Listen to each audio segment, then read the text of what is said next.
사도신경 하심으로 예배를 시작하겠습니다.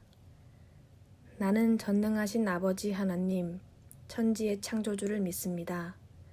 나는 그의 유일하신 아들, 우리 주 예수 그리스도를 믿습니다. 그는 성령으로 잉태되어 동정녀 마리아에게 나시고 본디오 빌라도에게 고난을 받아 십자가에 못 박혀 죽으시고 장사된 지 사흘 만에 죽은 자 가운데서 다시 살아나셨으며 하늘에 오르시어 전능하신 아버지 하나님 우편에 앉아 계시다가 거기로부터 살아있는 자와 죽은 자를 심판하러 오십니다. 나는 성령을 믿으며 거룩한 공교회와 성도의 교제와 죄를 용서받는 것과 몸의 부활과 영생을 믿습니다. 아멘. 할렐루야! 디렉션교회 온라인 예배 오신 모든 성도님들을 주님의 이름으로 환영하고 축복합니다. 매일 마주한 슬픔을 견뎌나가며 주 예수의 마음을 닮아가네. 두려운 걸음마다 주가 동행하니 주 의지하며 오늘을 걷네. 이 찬양의 가사처럼 매일 마주하는 이 어려운 시국과 상황 가운데에 말씀을 통해 일러주시는 주님의 음성을 듣고 깨달으며 더 깊어진 우리의 삶을 주님께 드리셨으면 좋겠습니다. 함께 찬양하시겠습니다.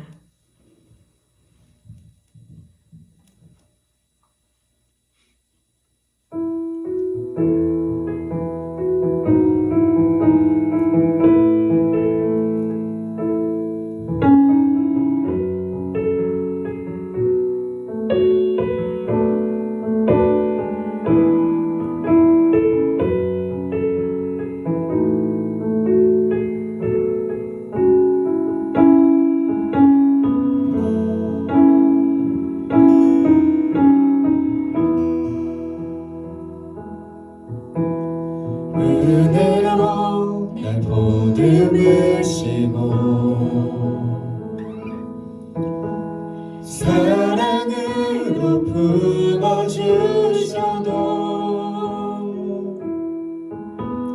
내 마음 한 자락도 지키지 못하는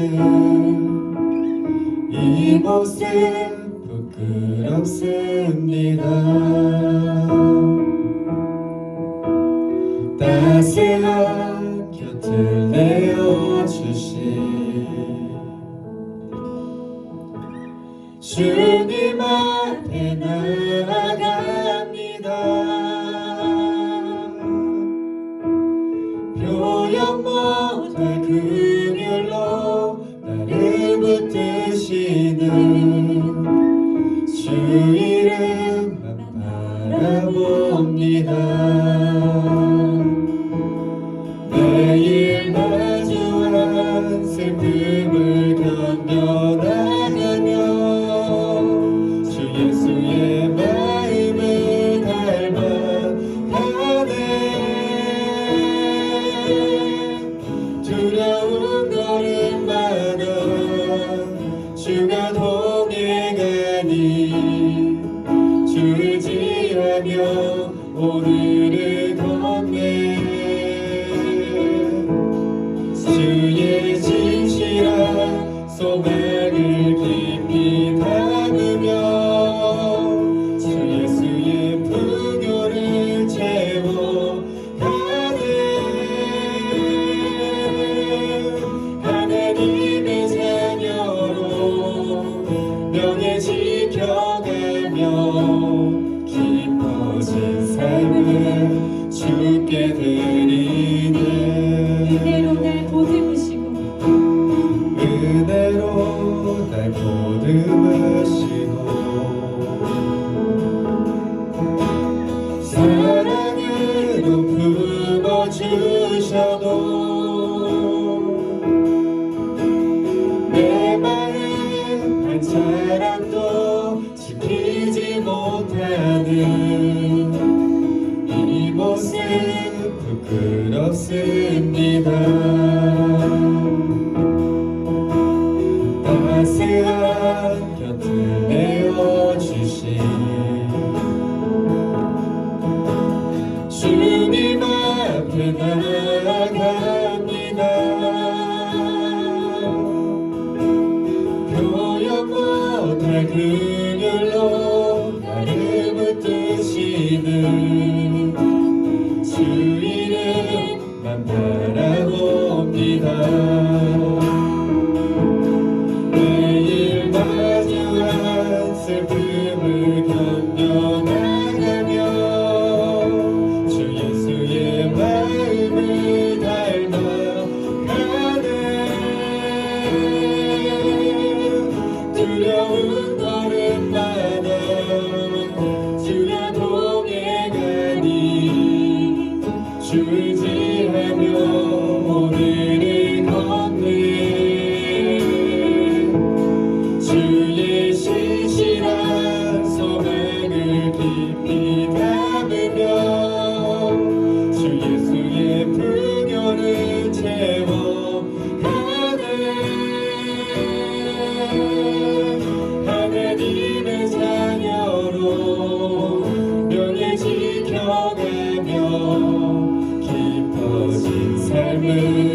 담으며 오늘을 걷네. 주의 신실한 소망을 깊이 담으며 주 예수의 분요를 채워가네. 하나님의 자녀로 명예 지켜가며 깊어진 삶을 주게 드리네. 깊어진 삶을 주게 드리네.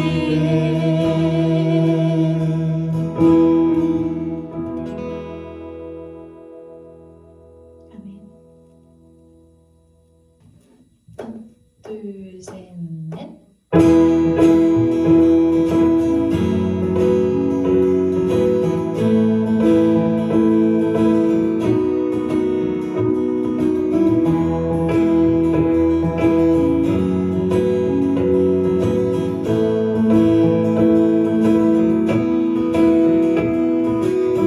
나를 향한 주의 사랑 산과 바다에 넘치니 내 마음 열 때 주님 나에게 참 자유 주셨네.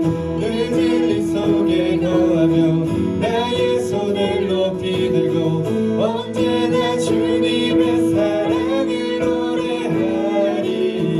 나를 향한 주의 사랑 산과 바다에 넘치니 내 마음 열 때 주님 나에게 참 자유 주셨네. 그 진리 속에 거하며 나의 손을 높이 들고 언제나 주님의 사랑을 노래하리. 주의 사랑 노래하리라. 영원토록 노래하리라. 주의 사랑 노래하리라. 영원토록 노래하리라. 나를 향한 주의 사랑 산과 바다에 넘치니 내 마음 열매 주님 나에게 참 자유 주셨네. 늘 진리 속에 거하며 나의 손을 높이 들고 언제나 주님의 사랑을 노래하리. 주의 사랑 노래하리라. 영원토록 노래하리라. 주의 사랑 노래하리라. 영원토록 노래하리라. 주의 사랑 노래하리라. 영원토록 노래하리라. 주의 사랑 노래하리라. 영원토록 노래하리라. 내가 춤을 출 때 다 비웃겠지만 그들도 주 알게 되면 함께 기뻐 춤을 추게 되리. 내가 춤을 출 때 다 비웃겠지만 그들도 주 알게 되면 함께 기뻐 춤을 추게 되리. 주의 사랑 노래하리라. 영원토록 노래하리라.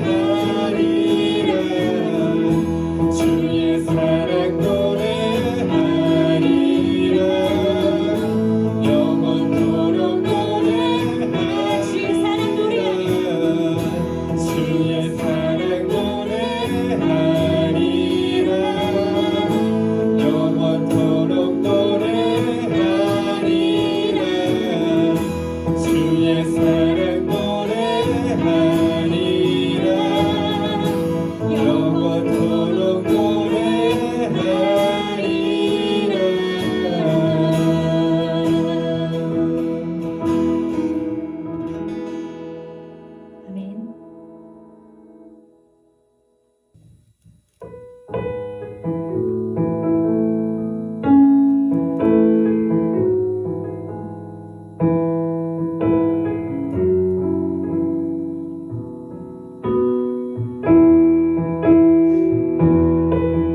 주를 바라봅니다.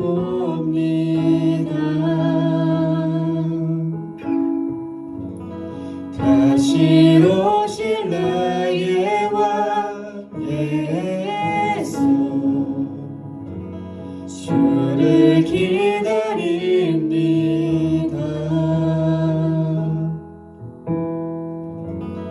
나의 소망 되신 주, 주를 바라봅니다.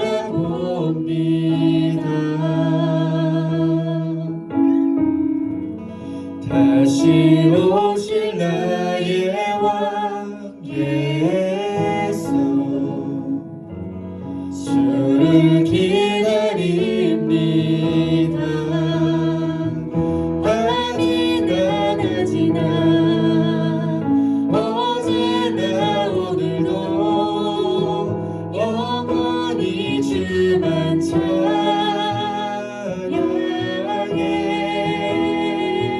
외롭고 슬플 때 낙망하여 넘어져도 언제나 주만 찬양하겠네.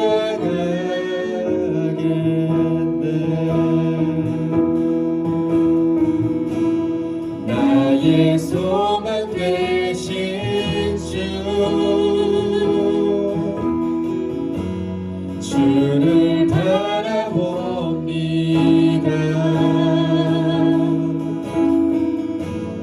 다시 오실 나의 왕 예수, 주를 기다립니다. 나의 소망 되신 주, 나의 소망 되신 주, 주를 바라봅니다.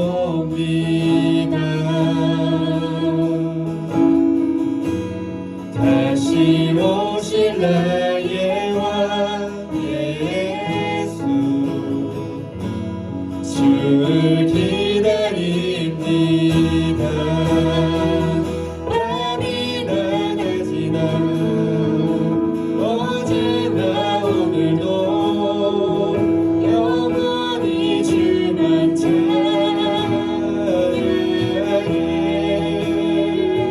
괴롭고 슬플 때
오직 주로 인해 오직 주로 인해 영광 드리네 오직 주로 인해 찬양하네 오직 주로 인해 나의 목소리 높여 나 경배하리 오직 주로 인해 나 경배하리 오직 주로 인해 여호와 이래 날 채우시네 여호와 니시 승리로 날 이끄시네 여호와 샬롬 평화의 왕 나 경배하리 오직 주로 인해 오직 주로 인해 영광 드리네 오직 주로 인해 찬양하네 오직 주로 인해 나의 목소리 높여 나 경배하리 오직 주로 인해 나 경배하리 오직 주로 인해 여호와 이래 날 채우시네 여호와 니시 승리로 나를 이끄시네 여호와 샬롬 평화의 왕 나 경배하리 오직 주로 인해 여호와 이래 날 채우시네 여호와 니시 승리로 날 이끄시네 여호와 샬롬 평화의 왕 나 경배하리 오직 주로 인해 오직 주로 인해 영광 드리네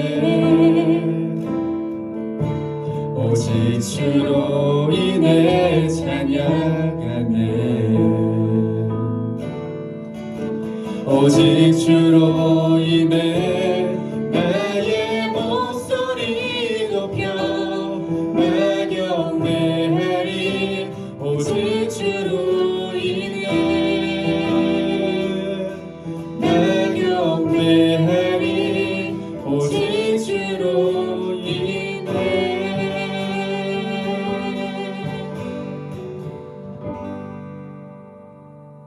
아멘.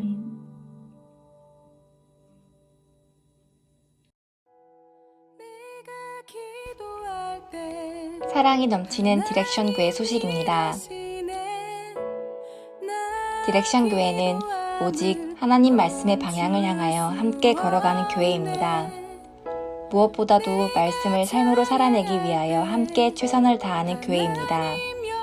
디렉션 교회 온라인 예배에 참여하신 분들을 주님의 이름으로 환영하고 축복합니다. 코비드-19의 상황이 호전되기 전까지 주일 예배는 계속해서 온라인 예배로 진행됩니다. 시간은 주일 오전 11시입니다. 유튜브에서 디렉션 교회를 검색하시고 구독하시기 바랍니다. 온라인 예배 에티켓을 지켜주세요. 예배는 10분 전부터 단정한 복장으로 준비해주세요. 예배에 집중할 수 있는 장소를 선택하시고 성경책을 준비해 주시기 바랍니다. 수요 성경 공부 DBS가 진행 중에 있습니다. 말씀 속에서 소망을 갖는 시간이 되도록 함께 기도해 주시기 바랍니다. 매주 새로운 게스트와 함께 일상을 나누는 라이브 방송이 있습니다. 시간은 월요일 저녁 9시입니다. 많은 참여 부탁드립니다. 다음 주일은 추수감사 주일입니다. 비록 코로나로 인해 모두가 함께 모이는 추수감사절 행사는 할 수 없더라도 각자의 삶의 자리에서 하나님의 인도하심과 돌보아 주신 은혜를 기억하며 감사하는 예배가 되시길 바랍니다. 헌금은 이트랜스퍼를 통해 하시길 바랍니다. 이메일 주소는 churchtraction@gmail.com입니다. 온라인 소그룹 모임이 있습니다. 주님 안에서 서로 돌아보며 위로하시는 교제가 되시길 바랍니다. 전 세계 코로나 바이러스의 확산 방지와 치유 회복을 위해 함께 기도하시기 바랍니다. 하나님의 위로하심과 보호하심이 모든 성도들 가운데 함께 하시길 기도합니다. 감사합니다.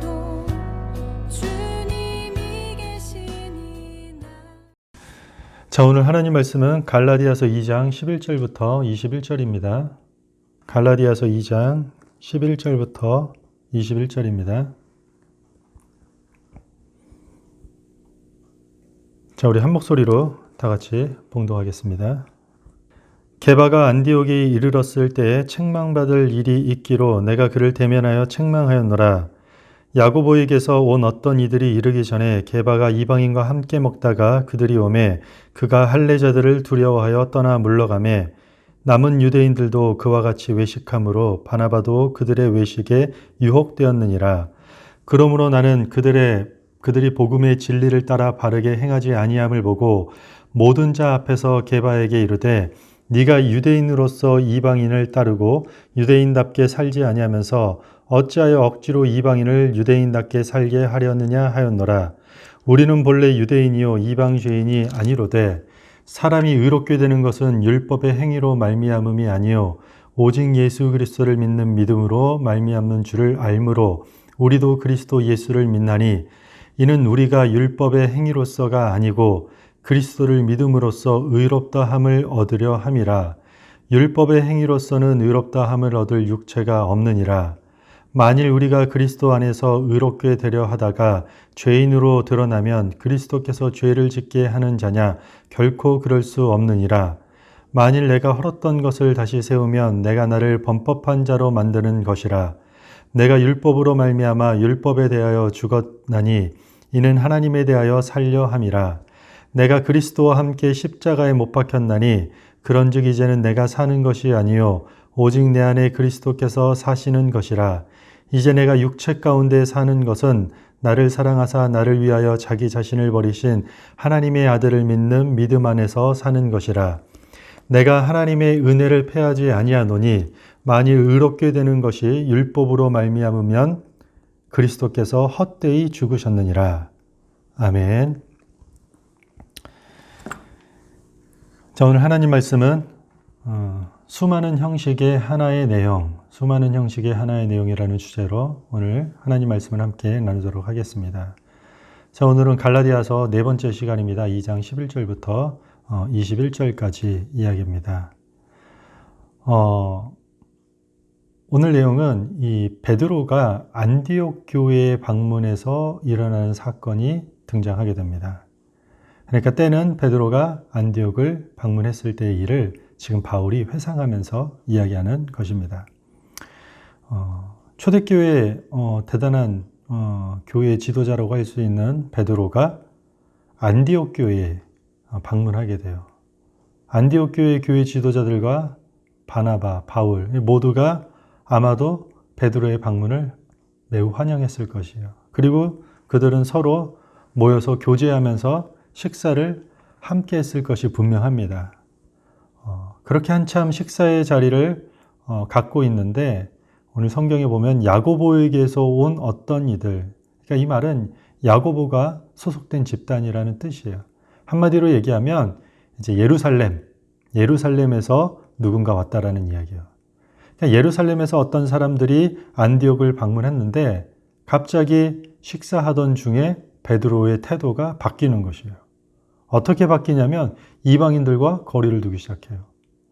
와서 같이 이렇게 환대하고 밥도 잘 먹고 대화도 나눴는데 예루살렘, 베드로도 예루살렘에서 왔죠. 지금 예루살렘에서 어떤 사람들이 오니까 그들의 이목에 뭔가 신경이 쓰였는지 갑자기 태도가 돌변해서 이방인들과 거리를 두기 시작해요. 같이 밥 잘 먹고 교제하다가 예루살렘에 온 사람들을 의식하자 그들을 갑자기 멀리하는 것이에요. 문제는 베드로의 갑작스러운 태도의 변화만이 아니에요. 베드로의 이런 변화 때문에 함께 있던 유대인들이 똑같이 베드로와 같은 행동을 시작하게 돼요. 오늘 성경 보면 좀 놀라운 이야기가 나와요. 누구까지도요? 바나바까지도 이런 행동에 동참했다라는 것이에요. 그래서 이때 바울이 베드로를 공개적으로 책망하는 이야기가 여기 등장하는 것이에요. 바울은 이 개인적인 방법으로 해결하기보다는 이 공적인 방법을 통해 이 베드로를 책망하기로 결정했던 것 같아요. 왜냐하면 지금 베드로의 이와 같은 행동이 지금 함께 남아있는 유대인들 뿐만 아니라 바나바까지 이방인에게 거리를 두는 이런 일종의 연쇄 반응의 효과가 있었기 때문에 바울은 결정했던 것 같아요. 개인적으로 가서 조용히 얘기하는 게 아니라 공적으로 책망하기로 결정한 것이에요. 어떤 문제가 일파만파 좋지 않게 퍼져나간다면 개인적으로 돌아다니면서 해결할 것이 아니라 아예 공식적으로 명확하게 해결하는 게 좋겠다라는 판단을 한 것이에요. 그리고 이어지는 말씀이 베드로를 향한 책망이 드러나고 있어요. 우리 14절 우리 함께 읽겠습니다. 2장 14절입니다. 그러므로 나는 그들이 복음의 진리를 따라 바르게 행하지 아니함을 보고 모든 자 앞에서 게바에게 이르되 네가 유대인으로서 이방인을 따르고 유대인답게 살지 아니하면서 어찌하여 억지로 이방인을 유대인답게 살게 하려느냐 하였노라. 지금 뭐라고 얘기죠? 바울이 베드로에게 책망을 하는 내용 중에 유대인으로서 이방인을 따르고 유대인답게 살지 아니하면서 어찌하여 억지로 이방인을 유대인답게 살게 하려느냐. 그러니까 너는 왜 유대인답게 살지도 않으면서 이방인들에게 유대인답게 살라고 강요하느냐. 한마디로 너 유대적 의식들, 규례들에서 이렇게 자유롭게 행동하며 살지 않느냐. 좀 전에도 이방인들과 밥 먹고 그런 것에 대해서 자유한 것 같이 이렇게 살았으면서 왜 갑자기 이방인들에게 유대인들처럼 살아야 된 거라는 억지로 강요하는 듯한 행동을 이렇게 하고 있느냐라는 것이에요. 다른 사람들이 다 따라하게끔. 유대 전통 너 지키지도 않으면서. 지금 그리스도의 복음이 어떤 것인지 다 깨달았으면서 그리고 이방인들과 함께 교제하는 것이 진정한 복음 안에서 자유를 누린다라는 것을 지금 경험하면서 오히려 이방인들에게 유대인처럼 살아야 된다라는 강요를 하는 행동이 도대체 무엇이냐라고 지금 책망하는 것이에요. 바울은 베드로를 향해 이방인들에게 유대인처럼 살라라는 행동 자체가 뭐라고요? 복음의 진리를 따라 바르게 행하지 아니하는 것이라고 지적하는 것이에요. 한마디로 베드로의 행동에 모순이 있다고 지적하고 있는 내용이에요. 왜 너 지금 네가 믿고 고백했고 했던 행동이랑 갑자기 다르게 태도를 돌변하니? 라고 지적하는 것이에요. 대단한 장면이에요. 사실 베드로가 어떤 사람이에요? 대단하죠. 예수님의 직계 제자예요. 초대교회에 예루살렘 교회를 이뤘던 기둥과 같은 존재예요. 그런데 그런 베드로를 바울도 대단하죠. 공개적으로 책망을 하고 있어요. 베드로와 같은 이 사도들은 당시 얼마나 높은 사도의 지위를 갖고 있겠어요. 높은 권위를 가지고 있는 그런 포지션에 있었다라는 것이에요. 그런데 그런 자들도 비단 베드로와 같은 대단한 사도라 할지라도 성경은 이렇게 얘기하는 것이에요. 실수할 수 있고 그리고 그가 하는 판단도 착오를 일으킬 수 있다는 것을 보여주고 있어요. 그래서 성경은 그 누구도 비판의 대상에서 제외될 수 없다는 것을 보여주고 있는 내용이에요. 물론 오늘 내용에 있어서 바울이 베드로의 어떤 위신을 깎아내리려는 것이 절대 목적이 아니에요. 베드로의 행동이 모순에 빠져 잘못되어 있기 때문에 그를 대면하여서 책망하는 것인데 그것이 절대로 적대적인 의미가 아니라는 것이에요. 오히려 베드로의 그런 행동을 통해서 그런 모순적인 행동을 통해서 무엇을 얘기하고 싶은 거죠? 유대주의자들의 그 오랜 전통의 잘못을 지적하고 싶다라는 이야기예요. 베드로는 이미 우리 지난주에 나눴잖아요. 바울과 바나바를 만났어요. 할례 받지 않은 디도를 데리고 와서 다 만났어요. 그리고 그들이 대화를 통해서 만남을 통해서 복음에 대해 통일된 견해를 충분히 나눴어요. 이미 믿음으로 의롭다라는 그 복음에 대한 견해를 나누고 일치를 나눈 사람이에요. 그리고 베드로는 아마 그 복음의 일치에 대한 이야기를 듣고 그리고 그런 복음이 이방인들에게 어떻게 증거되는지 궁금해서 갔는지 모르겠어요. 안디옥 교회를 그래서 방문하게 돼요. 하나님이 유대인들과 이방인 사이에 이 막힌 장벽을 허무셨다라는 것을 베드로는 알았고 그리고 실제 거기에 방문했을 때 그것이 그리스도인으로서 누리는 진정한 자유라는 것을 깨달았고 경험했다라는 것이에요. 그래서 이방인 그리스도인들과도 흔쾌히 식탁에서 조금 전까지만 해도 밥도 먹고 교제했던 것이요. 그런데 갑자기 예루살렘에서 유대자들이 오자 순간 베드로가 위축되어서 함께 식사하고 교제 나누던 이방인들을 갑자기 멀리하게 시작한 것입니다. 사실 지금 오늘 나온 이 본문의 사건은 단순히 베드로의 밥 친구가 누구냐 아니냐 이런 이야기 정도가 아니에요. 왜냐하면 당시 유대인들의 그 사회와 정치적 상황이 아주 힘든 시기였어요. 유대인 자신들은 이 종교적인 신앙, 그러니까 민족적 독특성이 계속해서 위협받고 있었기 때문이에요. 무슨 말이냐면 당시에 로마의 치하 속에 살면서 황제는 걸핏하면 자기 조각상을 만들어서 예루살렘 성전 안에다 건립하려고 하고 있고 로마의 이 행정관들의 비효과적인 집권 아래서 날마다 불안해하면서 살 수밖에 없었다라는 것이요. 만약에 유대인들이 로마를 향해서 폭동을 일으키게 된다면 그 이유는 당연히 민족주의적이고 종교적인 문제일 수밖에 없는 상황이었다라는 것이에요. 한마디로 당시 유대인들은 로마 식민 통치로부터 독립해야 하고 그리고 이 이교도적 영향으로부터 자기 신앙과 민족의 정체성을 지키는 것이 그들의 삶의 전부였던 것이에요. 그 신앙과 민족의 정체성을 지켜오던 전통이 바로 그들에게 율법이었어요. 그게 할례였고 이방인들과 식사의 자리를 하지 않는 관습이었다라는 이야기예요.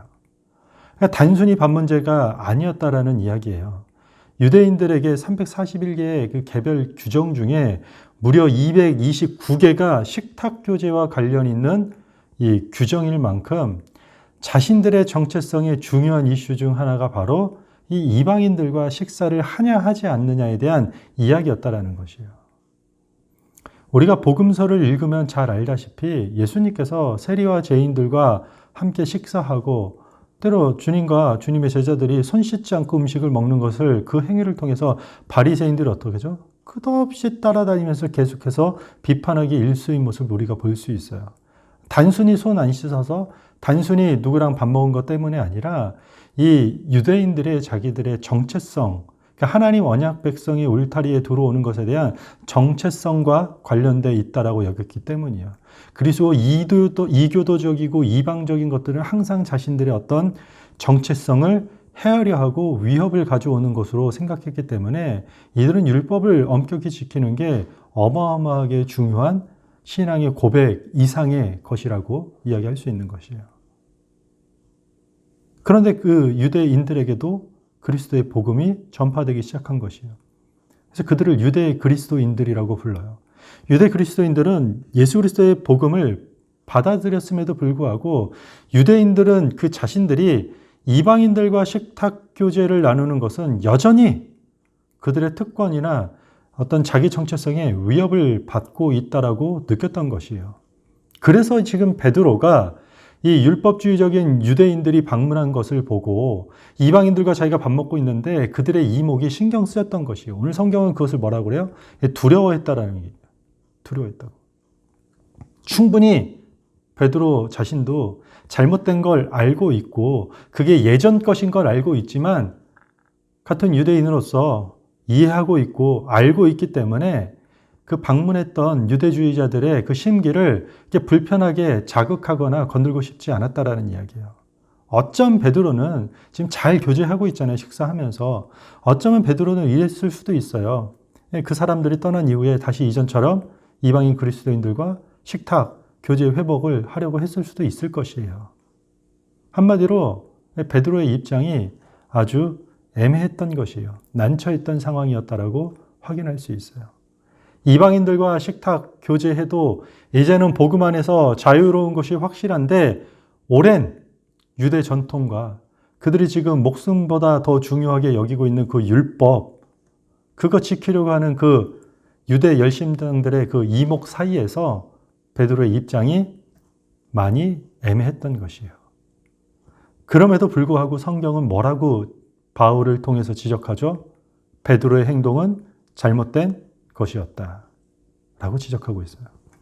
베드로의 그런 행동은 이방인들이 유대 관습을 따라야 한다라는 그들의 주장에 동의하고 지지하는 것으로 보였기 때문이에요. 심지어 어떻게 되죠? 함께 있었던 유대인들과 누구도요? 바나바까지도 그런 외식을 하게 되는 결과를 초래하게 된 것이에요.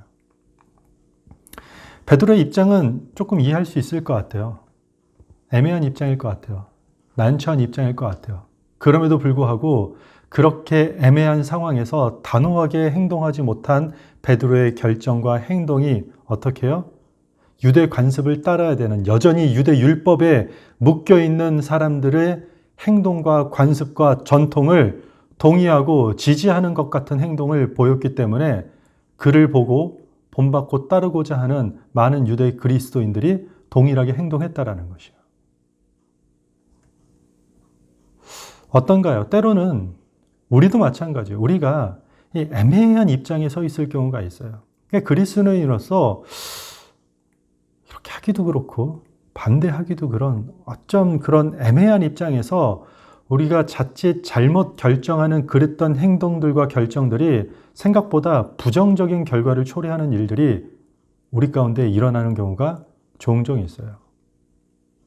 분명히 그 교회에서 외쳐지는 말씀이, 성경 말씀이 귀에 걸면 귀걸이, 코에 걸면 코걸이 식으로 잘못된 복음이 잘못 가르쳐져 있는, 그러니까 진리가 온전히 선포되는 것이 아니라 잘못된 진리가 난무하는데도 사람들과의 관계를 생각하거나 아니면 내가 예정이 있지, 그리고 내가 오랫동안 여기 있었기 때문에 라는 그런 입장 때문에 상황이 좀 어떻게 해요? 애매한 경우가 발생해요. 그래서 진리가 잘못됐다라는 것을 언급하고 수정해 나가는 선택을 하기보다 그냥 그 교회에 조용히 머물며 세월을 보내는 경우가 교회 안에 적지 않게 있어요. 죄송하지만 자리를 지켰다라는 말로 포장해서는 절대 되지 않는 말이에요. 잘못된 교리의 가르침에 암묵적으로 동의한 것이고 암묵적으로 지지한, 오랫동안 지지한 것이 됐다라는 이야기예요. 그런 자리에서 많은 젊은이들과 성도들이 하나님의 말씀을 삶에 바로 세우기는커녕 오히려 교회 밖으로 떨어져가는 일들이 발생하기 시작했어요. 한국의 전체에 대한 이야기예요. 아니면 묵묵히 여전히 그 잘못된 자리를 지킴으로써 역시 타락한 교회를 암묵적으로 지지하게 되는 잘못된 일꾼들을 다시 만들어내는 이 악순환이 반복되었다는 것이에요. C.S. 루이스는 자신의 어떤 책에서 이렇게 표현한 적이 있어요. 전쟁이 합법적일 때가 있다면, 만약에 전쟁이 합법적일 때가 있다면 평화도 때로는 죄가 되는 상황이 될 수 있다라는 이야기를 했어요. 무슨 말이죠? 전쟁이 합법적인 상황이 된다라면은 그냥 전쟁을 일으키지 않고 전쟁을 일으키지 않고 그냥 단순히 평화로운 상태는 죄가 될 수 있다라는 이야기를 지적하는 것이에요. 우리 찬양하잖아요. 주님 말씀하시면 내가 나아가리라. 주님 뜻이 아니면 내가 멈춰서리라. 입으로 그런 찬양을 하지만 실상은 내 상황이 아주 애매하다라는 핑계로 절대로 순종하지 않는다라는 것이에요. 말씀하시면 나아가야 되는데 아직은 아니라고 얘기해요. 때가 아니라고. 제가 준비되지 않았다라고요. 주님 뜻이 아니면 멈춰서야 되는데 아직은 제가 애매하니까 일단 가던 건 좀 가겠습니다. 마무리 짓더라도 이건 좀 해야 되겠습니다. 뭐죠? 똑같은 것이에요. 물론 본질과 상관없는 비판은 잘못된 것이에요. 본질적이지 않은 걸 가지고 물고 뜯고 상대방을 비방하는 것은 잘못된 것이에요. 하지만 기독교 신앙의 가장 중요한 말씀을 왜곡시키고 교회의 본질적인 사명을 가로막는 일들은 비판해야 되고 비판받아야 되는 것이 건강한 교회고 건강한 성도로서의 자세라는 것이에요. 그런데 그 잘못된 것들 앞에서 밑도 끝도 없이 용서하고 양보하고 희생하고 사랑으로 덮어주자? 그것은 결코 기독교적인 어떤 자세가 아니라는 것이에요.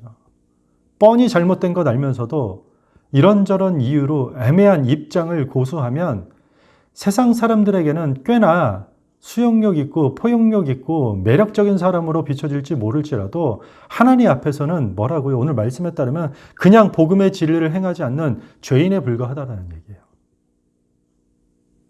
그래서 바울은 복음의 진리 앞에서는 절대로 그러한 애매한 입장 따르지 말라고 지금 베드로의 행동을 예시로 하고 있고 오히려 더불어 율법주의자들의 외식을 책망하고 있는 것이에요. 오늘 21세기를 살아가는 우리 기독교인들에게도 참 찔림이 되고 도전이 되는 말씀이라고 저는 생각됩니다. 이어서 나오는 본문 내용은 이어지는 이 외치는 바울의 선포는 어떤 기독교 신앙에 아주 유명하기도 하고 갈라디아서에서 아주 중요한 메시지가 됩니다. 우리 16절입니다. 16절 우리 한 목소리로 읽겠습니다. 시작. 사람이 의롭게 되는 것은 율법의 행위로 말미암이 아니요 오직 예수 그리스도를 믿음으로 말미암은 줄 알므로 우리도 그리스도 예수를 믿나니 이는 우리가 율법의 행위로서가 아니고 그리스도를 믿음으로써 의롭다함을 얻으려 함이라. 율법의 행위로서는 의롭다함을 얻을 육체가 없느니라. 아멘. 우리가 의롭게 되는 것은 무엇 때문이 아니라고요? 율법의 행위가 아니라는 것이에요. 그리스도를 믿음으로써 의롭다함을 얻는다라는 얘기예요. 한마디로 유대인들도 이방인들도 유대인들의 삶의 패턴 받아들여야만 하나님의 백성이 된다라는 그 유대교 중심적인 주장으로 우리가 구원받거나 하나님의 언약 백성 가운데 들어가는 것이 아니라 그것들 다 버리고 그리스도를 믿음으로 우리가 하나님의 백성이 된다라는 이야기를 하는 것이에요. 한마디로 하면 우리가 교회 용어죠. 이신칭의. 그러니까 믿음으로 의롭다, 칭함을 받는다라는 이야기를 지금 하고 있는 것이에요. 그러니까 그리스도의 믿음으로, 그리스도를 믿음으로써 그냥 의롭다 칭함을 받는다라는 이야기를 하는 것이에요.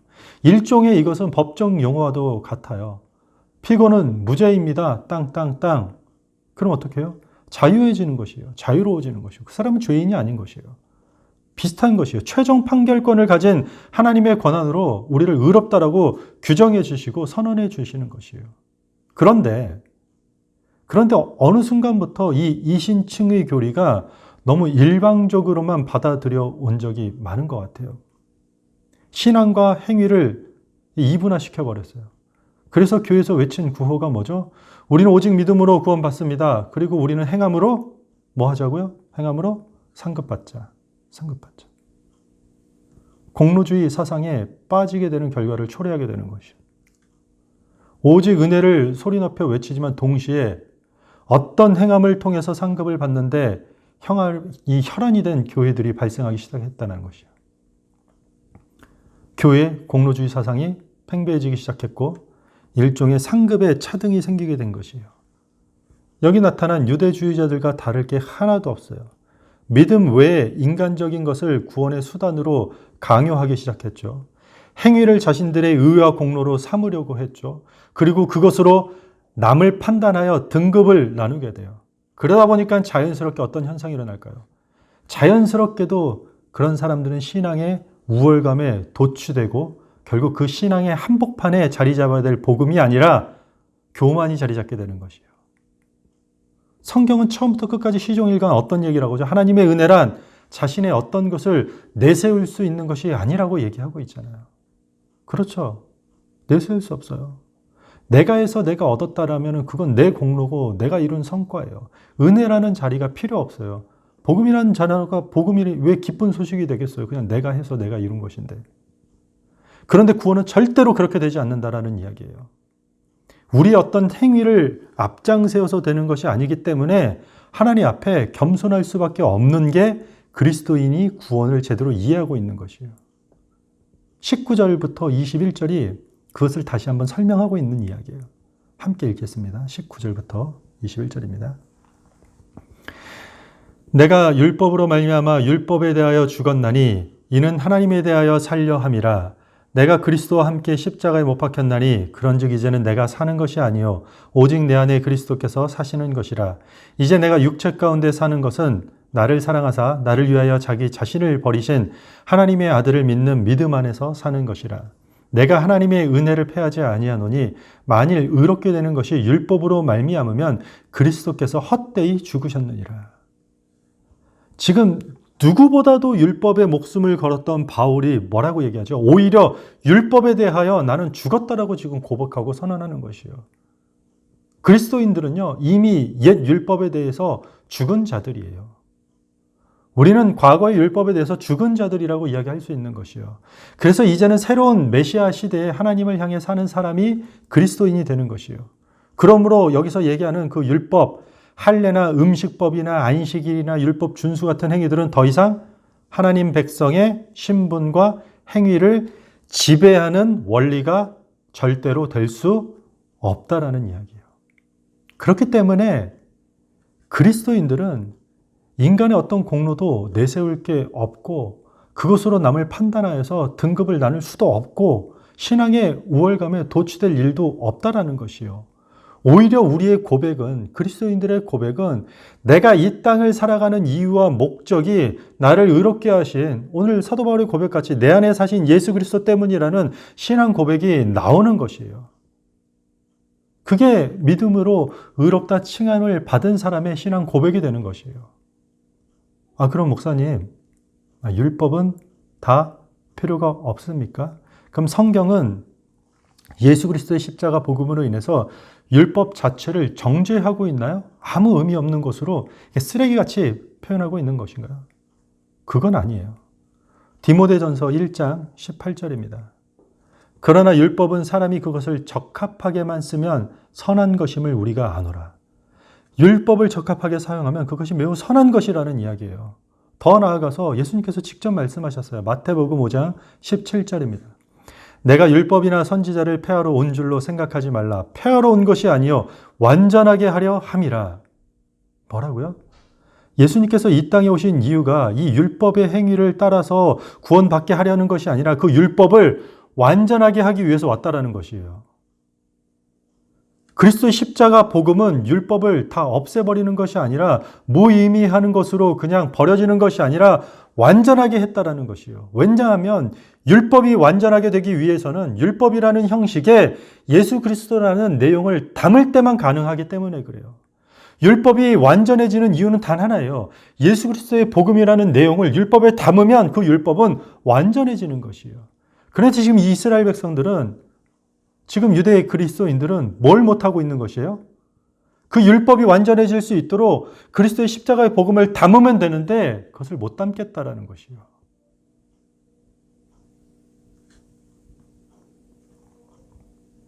(1895년) 조선의 갑오개혁이 단행된 적이 있습니다. 이 이름이 말로만 개혁이지 뭐죠? 일본이 조선을 지배하기 위한 사전 작업에 불과했던 것이요.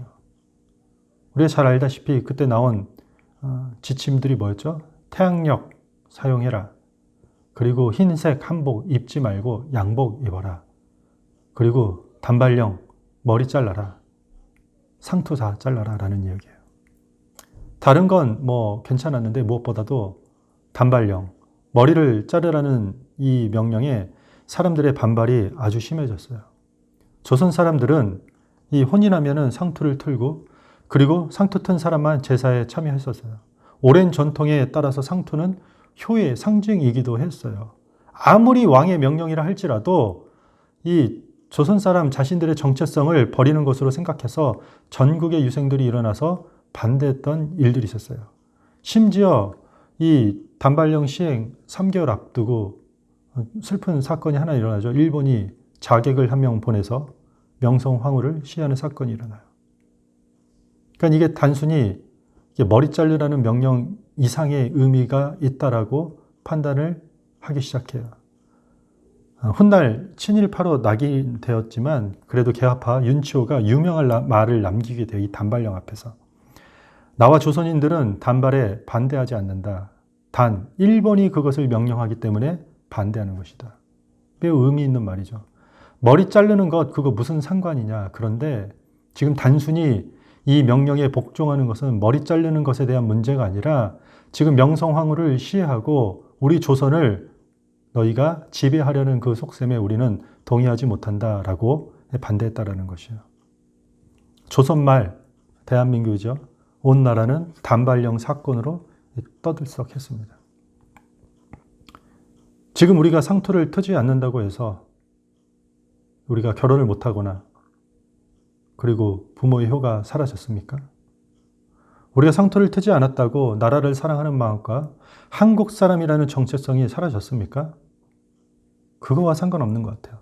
조선시대까지 사회적 정황과 국가적 역사에 어쩔 수 없이 조선시대까지 상투는 우리 민족의 정체성을 담는 일종의 형식이었던 것이에요.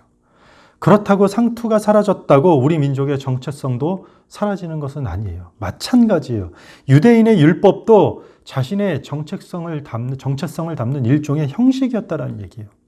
옛 시대의 율법의 행위들은 언약 백성으로서 유대인들의 그 독특한 신분과 행위를 나타내는 형식이었지만 메시아 예수 그리스도가 함께 도래한 새 시대에 그것은 얼마든지 다른 것으로 대체할 수 있었다라는 것이요. 그게 뭐예요? 복음으로 대체됐다라는 것이요. 복음. 마태복음 9장 17절입니다. 새 포도주를 낡은 가죽 부대에 넣지 아니하나니 그렇게 하면 부대가 터져 포도주도 쏟아지고 부대도 버리게 됨이라. 새 포도주는 새 부대에 넣어야 둘이 다 보존되느니라. 새 포도주 어디 담으라고요? 새 부대에. 낡은 부대에 담으면 다 어떻게 된다라고요? 다 터져서 쏟아진다라는 것이요. 마찬가지예요. 그리스도의 십자가 복음을 받아들인다라는 것은 바울의 고백과 같이 우리의 옛 자아가 그리스도와 함께 십자가에 못 박혔다라는 것이요. 그래서 이제 내가 그리스도와 함께 십자가에 내 자아가 못 박혔기 때문에 내가 내 방식대로 이제 살아가는 것이 아니라 내 안에 그리스도께서 사신 방식으로 내가 살겠다라는 삶의 고백을 하는 것이에요. 그게 그리스도인들의 고백이 되는 것이에요.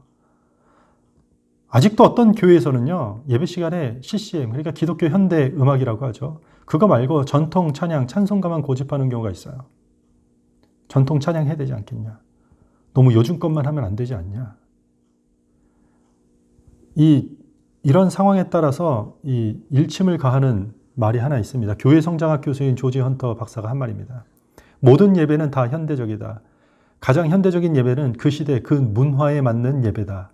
예를 들어 18세기 독일 파이프 오르간 음악은 그 당시 독일 문화에서 가장 현대적인 표현이었다. 무슨 이야기죠? 전통이 어딨냐라는 것이요. 우리가 지금 파이프 오르간 가지고 예배드리면 전통 예배일까요? 아니요. 18세기 독일에서는 그게 가장 현대적인 예배였다라는 것이요. 그 시대 그 예배가 가장 현대적인 예배다라는 얘기예요. 예배의 형식이 중요한 게 아니라 내용이 중요하다는 얘기를 하고 싶은 것이에요. 예배의 형식이 아니라 뭐가 중요하다고요? 예배의 내용이 중요하다는 것이에요. 그리고 그 예배의 형식에 어떤 내용의 예배를 넣을 것인가가 그 예배의 키가 되는 것이에요. 핵심이 되는 것이에요. 그런데 우리는 종종 어떤 상황들 때문에 어떤 형식들 때문에 애매한 상황이 닥치면 복음의 내용보다는 그 복음을 둘러싼 형식에 더 무게를 두는 실수를 하게 되는 것이죠. 베드로가 그랬어요. 유대 그리스도인들이 그런 실수를 했다라는 것이요. 내용을 훼손시키면서까지 형식을 바꾸지 못했던 모습이 이들 가운데 있었다라는 사실이에요.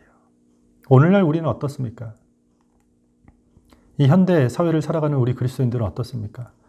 정말 믿음을 지키기 위해서 삶의 패턴이라도 한번 바꾸려고 노력하고 있나요, 우리가? 아니면 그 믿음이 망가지더라도 내가 그냥 하고 싶은 것들은 기어이 그것을 하고야 마느냐?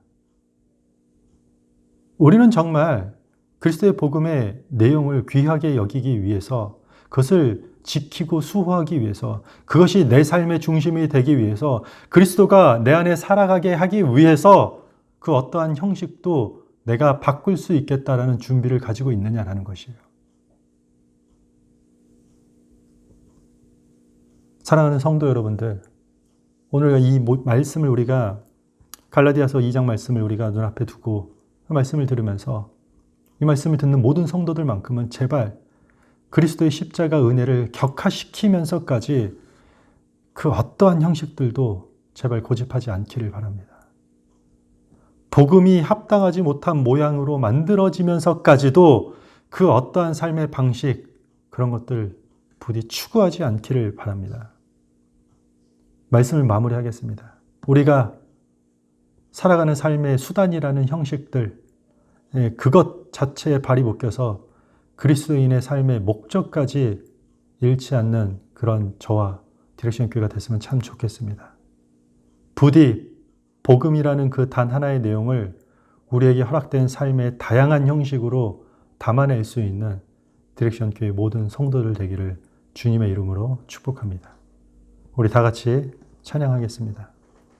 우리 좀 전에 불렀던 찬양입니다. 오직 주로 인해 우리 함께 찬양하겠습니다.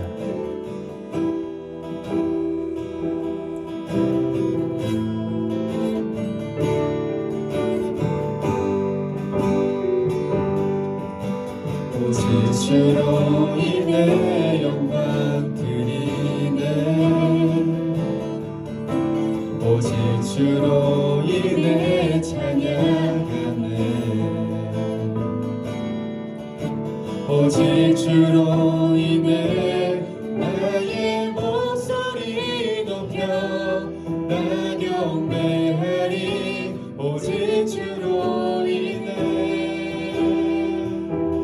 나 경배하리 오직 주로 인해 오직 주로 인해 영광 드리네 오직 주로 인해 찬양하네 오직 주로 인해 나의 목소리 높여 나 경배하리 오직 주로 인해 나 경배하리 오직 주로 인해 여호와 이래 날 채우시네 여호와 니시 승리로 날 이끄시네 여호와 샬롬 평화의 왕 나 경배하리 오직 주로 인해 여호와 자, 우리 화면에 보이시는 기도 제목에 따라 우리 함께 각자의 자리에서 소리내서 기도했으면 좋겠습니다. 예수 그리스도 십자가 복음의 내용을 우리 삶의 다양한 형식에 담아내는 그러한 믿음과 결단을 할 수 있는 교회가 되게 하여 주시고 그러한 성도가 될 수 있게 도와주시옵소서. 우리 다 같이 하나님 앞에 기도하겠습니다. 경배하리 오직 주로 인해 여호와 이래 날 채우시네 여호와 니시 승리로 날 이끄시네 여호와 샬롬 평화의 왕 나 경배하리 오직 주로 인해 오직 주로 인해 영광 드리네 오직 주로 인해 찬양하네 오직 주로 인해 나의 목소리 높여 나 경배하리 오직 주로 인해 하나님, 그리스도의 십자가 은혜를 격화시키면서까지 그 어떤 방식들과 형식들을 고집하지 않는 저희들이 될 수 있도록 인도하여 주시옵소서. 말씀 앞에서 우리의 고집된 옛 자아를 십자가에 못 박기 원합니다. 우리의 삶이 공허함을 채울 수 없는 그 어떤 수단들에 묶여 사는 것이 아니라 내 안에 사시는 진리의 복음을 따라 살 수 있게 하여 주시옵소서. 교회가 교회다움을, 그리스도인이 그리스도인다움을 이뤄가는 이 시대에 우리의 삶의 수많은 삶의 형식에 찬란한 그 단 하나의 복음의 내용을 담아내는 아름다운 교회와 성도들이 될 수 있도록 주님 인도하여 주시옵소서. 이제는 우리 주 예수 그리스도의 은혜와 하나님의 사랑과 성령님의 교통하심이 평범한 삶의 비범한 복음을 담아내길 원하는 머리 숙인 성도들의 삶의 터전 위에 이제로부터 영원토록 함께 있을지어다. 아멘.